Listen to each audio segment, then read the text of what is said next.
खूबसूरत सौतेली माँ बहुत समय पहले एक शांत गांव था, पलाश वाटिका। नदी के किनारे बसा, मिट्टी की खुशबू से भरा और आंगनों में तुलसी के दीप जलते रहते थे। वहीं रहती थी शोभा। वहीं रहता था मुकुंद दास, एक सज्जन व्यापारी, और उसकी पत्नी शोभा। उनका एक बेटा था रघु, जो घर की रौनक और माँ की आंखों का तारा था। शोभा सीधी सादी, परिश्रमी और कोमल हृदय वाली थी।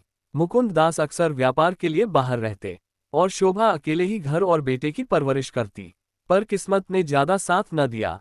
एक वर्ष बरसात में शोभा को बुखार आया, जो धीरे धीरे गंभीर हो गया, और कुछ ही हफ्तों में उसने इस संसार को अलविदा कह दिया।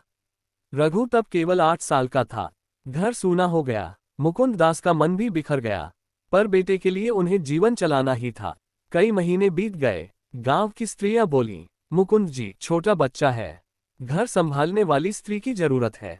पहले तो उन्होंने इनकार किया, पर फिर एक दिन गांव के ही पंडित की सलाह पर उन्होंने सुमित्रा से विवाह किया। सुमित्रा उस समय 20-25 वर्ष की होगी, न अधिक बोलने वाली न दिखावे की। उसका चेहरा शांत, आंखें गहरी और मुस्कान कोमल थी। वह घर आई तो हर कोना बदल गया।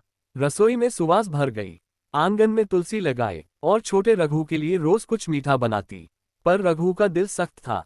उसे लगता था ये मेरी माँ की जगह ले रही है। वह सुमित्रा से कम बोलता, कभी कभी नाराज होकर दूर भाग जाता। पर सुमित्रा ने कभी जवाब नहीं दिया। रात में कहानी सुनाती और शोभा की तस्वीर के सामने दिया जलाकर प्रार्थना करती, हे देवी, मुझे इतना धैर्य दो कि मैं इस बच्चे के मन का दर्द सह सकूं। धीरे धीरे रघु का मन पिघलने लगा। एक दिन जब वह खेत से गिर कर आया, तो सुमित्रा ने उसके घाव धोए, पत्ते की पट्टी बांधी और कहा, मुझे माँ मत कहो तो भी चलेगा, पर अपने दर्द को छुपाना मत। उस रात रघु पहली बार रोया, क्योंकि उसे लगा माँ तो चली गई, पर ममता अब भी यहीं है। समय बीता, रघु बड़ा हुआ, पढ़ाई की, खेती संभाली। गांव वाले अब कहते, मुकुंद की दूसरी पत्नी बहुत भाग्यशाली निकली, सौतेली होकर भी सगी जैसी माँ है। रघु ने एक दिन सुमित्रा से पूछा, लोग तुम्हें सौतेली माँ कहते हैं, क्या तुम्हें बुरा नहीं लगता? सुमित्रा ने मुस्कुराते हुए कहा, बेटा, सौतेला शब्द अगर कर्म से मिट जाए तो वही सौंदर्य बन जाता है। तू मुझसे अगर डरना छोड़ दे तो ये रिश्ता पवित्र हो जाएगा। धीरे धीरे घर में वह अपनापन लौट आया, जो शोभा के जाने के बाद खो गया था। सुमित्रा ने रघु को सिर्फ पाला नहीं, बल्कि उसे संस्कार और सहनशीलता दी।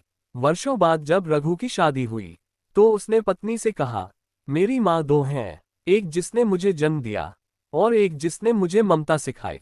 गांव के बच्चे कहते थे, वो सुमित्रा माँ सबसे सुंदर हैं। उनकी सुंदरता गहनों में नहीं, उनकी आंखों की दया में है। एक शाम रघु ने देखा, सुमित्रा तुलसी के पास बैठी हैं, दीपक जल रहा है और वे कह रही हैं, खूबसूरती शरीर की नहीं होती, बल्कि उस दिल की होती है, जो किसी पराया कहे जाने वाले को अपना बना ले। सौतेली माँ शब्द छोटा हो सकता है, पर उसका अर्थ बहुत बड़ा है। अगर ममता सच्ची हो, तो रक्त का रिश्ता भी उसके आगे फीका पड़ जाता है।